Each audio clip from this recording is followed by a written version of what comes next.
ما سنتهاي وكم هذا علنا ولا شيء حرجيني إن نعاو واحد بدن أو لا لها بريس ويديني سي إن نعاو صوب نقدر وواجدون ما سنتهاي برشة أسكتوا بن شغالات تي في كودن هذا نك ما علنا وحاجة إن بدن برشة ويدي سبح أنا حسن قتال ما حد كانوا يد فنانين تكلم مركز كانت عاو ودو كذا حسن قتال مركزي هي سي سد عاو أنتي أنا كجاري كرنو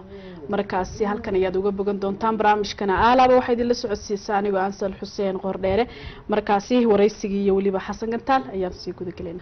حسن عمر لبعض وكوك سودوين يا مركزي أرتي مرسل بحدا نوم كوسيم هذا علنا ولا شيء وهجاج إن حسن عاود هدان ده إنه هساق هالكم كسوكوبينا كمسوكوبي كرنا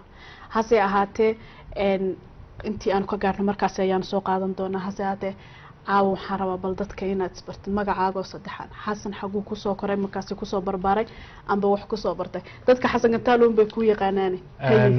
runtii horta in badan way taqaanaa in badan ma taqaano balse intaan aqoon hadda isbaraya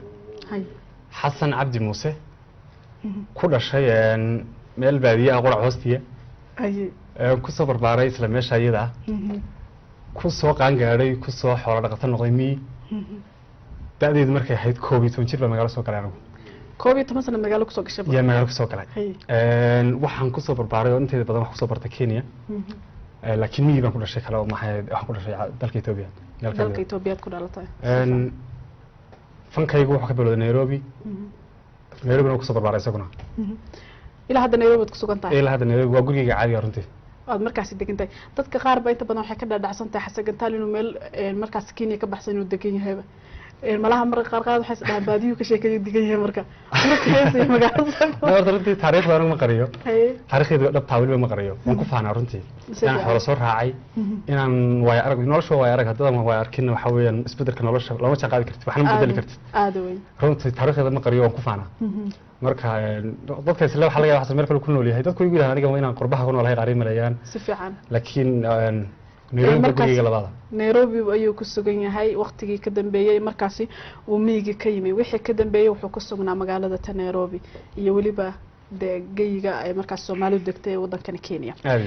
waa hagaag caawa adoo markaasi taariikhdaada inta hadda noo korbartay waliba dhankii baadiyahana aad wax nooga taabatay aan waliba wax badan ka sii weydiinayo hase ahaatee waxaan soo qabanaynaa markaasi caawa muxuu ku daafuri doonaa dhanka dhaantooyinka laftigooda waa lagu yaqaanaa marka dhaantada waa wax fanka bilaabay fankayga waa dhaanta ka bilaabay marka koowaad ba waa hagaag marka in badan dhaantooyinkii hadda inta badan dadka heesay kugu barteen waxa la yiraahdaa ninkii amaba ku caasiyay dhaantooyinkii ma runtii waan isku balans gareynay waan isku dheelitirayay dhaantooyinkaygu waa ilaa 5 iyo 4 heesaha dhaantooyinka waxaan meelaan ku isleeyihiin ba waa hagaag xasanow عاود هيساها يوريسيغا ومشاحنا عاود ومشاحنا عاد وين بدي مهل عن ولا سماه وهاga bal dhankii waxaan u soo laabanayna wali dhankii taariikhdaada kama dhamaanin maadaama markaasi aan dhaantada markaasi barnaamijka ugu daafrinay inta badan meelo badan adoo ka sheegaysid ama sida hadda iga dhawaajisayba dhankii baadiyaha 12 sano ayaad ku soo gaartay bal dhankii baadiyaha iyo noloshii magaalada dabcan waad aragtay bal iga sheegay caaw nolosha baadiyo horta nolol macaan waa nolol dhib yar runtii xoolo dhaqatadu way kala duwan tahay waa action iyo waxa la yiraahdaa macaan iyo xoolo kale oo maartay gamaan iyo arag iyo maartay way kala duwan tahay moogtaa bulshada xoolo dhaqatada ee xoolaha geela dhaqata way ka duwan tahay bulshada kale miyiga aad weyn dhinaca firfircoonida iyo waxtarkiisa haddii saan soo noqdo nolosha aad weydiisay isbarbar dhigga miyiga iyo magaalada maadaama labadaba midna ku soo nooleeyeen meelada waan ku soo noolahay aad weyn runtii way kala duwan tahay oo kale isku mid maaha nolosha intay si waqtiga adduunka isbedelayna casri baa sii galinayo waxaan ku yiri wax adduunku maalin ka dambeeyay wax soo kordhaya si fiican wax badan oo marka iyada ahaa adkaana maanta way fudud yihiin wax badan oo marka iyada aan jirin maanta way jiraan aad weyn marka nolosha miyigu runtii aniga ahaan waxay tahay waa aragnimo noloshayda salka ku haysa oo waxay iga saacidaa macnaha nolosha magaalada inaan ku noolaado way fududaatay markaan miyiga ku soo noolaaday si fiican waxay yeelay noloshu waa aragnimada iyo fahamkeedu waxaa fiican inaad kolka hore ka soo bilowdo meel adag marka meel adag ka soo bilowdo aad weyn haddii aad meel macaan iyo chocolate ku dhex jirtay waxaan ku yiri waxa laga yaabaa inaadan wax adag oo adkaysan ba moogtay noloshana waa qabiyo maalina waa adag maalina waa qabo waa run aad weyn markaasi dhanka hadda inta badan marka qofku magaalada ku koro nolosha miyigiina uu arkay wax badan baa ka maqan because qofkani wuxuu arkay wax iska marka dib yar iyo magaalo iyo fridge iyo waxaas iska koray laakiin marka noloshii baadiyaha ama markaas waqtigaas aad miyiga aad soo aragtay baadiyihiina aad yimaadeen magaaladiina aad yimaadeen dabcan wax badan dee noloshii miyiga waad ka war haysaa dabcan wax kaaga dhiman male laakiin qofkan wuxuu isweydiinaya talow miyiga sidee loo noolyahay aada weyn buu isweydiinaya waa hagaag markaasi waqtigii dambe Nairobi ayaad imaaday waxbarashadaada inta badan Nairobi ayaad ku qaadatay fanka waqtigee baad ku soo biirtay fanka waxaa ku soo biiray 2014 bishii labaad baad ku soo biirtay 13keedii waa hagaag markaad fanka ka soo galisay ma dhanka dhaantooyinka mise hees baad ka soo bilowday dhaantooyinka ka bilaabay runtii fanku waa isku fan oo fanki way wada yihiin laakiin farabadan yahay oo maartay xataa jilinku waa fanki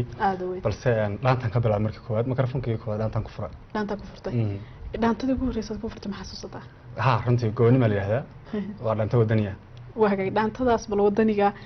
caaw maadaama aynan dee dhaantooyinkii badnaa iyo heesihii badnaa waqtiga u weynaa ka mid tahay bal codkaaga bal qayb ka mid anagu maqashay markaas nagu xasuusi dhaantadaas waan ka codtaranaya hadda ma hayo midhaheedii waa hagaag markaas dhaanto wadaniye waa hagaag markaas dhaantadii labaad ee kugu xigtay ma xasuusataa iyada laftigeeda dhaantadii igu xigtay waxa la yiraahdaa Soomaali weyn aad weyn Soomaali weyn si fiican baad xasuusataa aad iyo because in badan adoo qaadaysa ama meelo badan ka qaadaysa aad iyo marka dhaantooyin kulli dhaantooyin baan ku furay fankayga oo maartay ilaa 4-5 heesoo dhaantooyin isku xiga markii dambe xogaa casriyeeyo in si bil xag heesaha u bado aad weyn laakiin heesta dhaantadaas aan dhahay Soomaali weyn waa dhaantada inta badan dadka ku barteen haye bal miraheeda qayb ka mid ah maqashay dhaantadaas nata waxa la yiraahdaa حمريو برعيو حمريو برعيو بدوانا هقارسي براوعان عرتيو بوساسيو تشيكتيغا بشتالي هد هذا يري بالله وانا اسكن يرفع هي بستيار بشتالي هدقتيو بهذا الصومة حالي هي برولا علينا هي إنك استنى كسر تلقين دانتينك هذا نعاوة ما مرق فلاش باك كم اللي تجيب كل حسوسينية دانتينك ما دام هذا وقت بدن أي كوجد بيسا دانتينك ولا بدن كهسها waxaan markaasi aan u gudbayna dhankii heesaha maadaama aan markaasi dhaantooyinka aan ku furanay waxaan soo qabanayaa heesta qaalilula bal heestaas waa dabcan waa hees muuqaal aad u qurux badan aad u soo saartay dabcan aad Malaysia ku qaaday heestaas bal heestaas iga sheegay heestaas waxa sameeyay erayadeeda abangulada in la yiraahdo saaxiibanaha salaamayo waxa la xameeyay Axmed Rasta aniguna waa ku luuqeynaya heestaas waa hees jacayl ah oo aad iyo aad gobol qurux badan amaanaysa heesta waxaan ku sameeyay dalka Malaysia muuqaalkeeda marka heestan iyadoo wali aan u guda gelin heestan waqti intee leeg baa kaaga baxay maadaama heestan muuqaalkeeda uu ku tusinaya in waqti badan ku baxay runtii heestaas safar baa iga baxday aad u dheer oo 20 saacadood oo soconaya 20 hours aad u socotay aad iyo aad waqtiga galay intaas aad ka qiyaasi kartaa inuu waqtiga galay safarta kadib 7 cisho ayaan heesta gudaheed ku sameeyay si fiican hal isbuuc baa runtii ayaan heesta ku sameeyay aad heesta ku sameeyay waqtiga galina waxay ahayd maskax iyo waqti labadaba way galeen marka heestaasi hees jacayl heesa marka jacaylka anigu waxaan iska jeclahay heeso inta badan qosooyin ku fadhiyaan wal heesta iga sheekay qisadeeda iyo ku fadhida markaas runtii heesta qisadeedu waa hees malawaal gobol qurux badan amaanaysa qisada dhab ah oo ay ku saleysan tahay qof la sameeyo gaar ah ma jiro